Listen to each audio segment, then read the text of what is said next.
পুর coaching point তোমার সকলকে স্বাগত। আজকে তোমাদের জন্য রুটের এই ধরনের ম্যাথ তোমরা দেখা মাত্র তোমরা স্কিপ করে চলে আসে পরীক্ষা হলে, কিন্তু আমরা আজকে করবো উইথিন 1 সেকেন্ডে এমনই ম্যাজিক ট্রিক নিয়েছে তোমার জন্য। তাহলে এই রুটে এই ধরনের অঙ্ক তাহলে আমরা কী করবো, যদি বাইরে কিছু না থাকলে কী মনে করবো 2 আছে, তাহলে কী করবো এই 2 আর 4টাকে আমরা কী করবো রুটের মধ্যে নিয়ে নেবো, কী আকারে নেবো, গুণ আকারে নিলাম।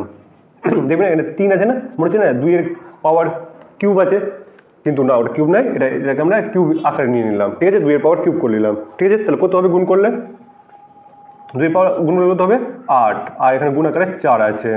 এবার কাজ হচ্ছে দেখবে এই 3 আর এই 2 গুণ করলে কত হচ্ছে 6 থেকে আমরা কি করব 1 মাইনাস করবো, তাহলে 6 থেকে মাইনাস করলে তো 5, এই রুটের বাইরে আমরা 5টাকে এখানে বসিয়ে দেব, আর কি করব 8 4 32 হয়ে যাচ্ছে। তো 32টা কার বর্গমূল, তাহলে আমরা জানি 2 এর পাওয়ার 5, দেখবে এখানেও 5 এখানেও 5, তাহলে আমাদের অ্যান্সার কি হয়ে যাবে 2। তাহলে 2 হচ্ছে আমাদের কারেক্ট অ্যান্সার।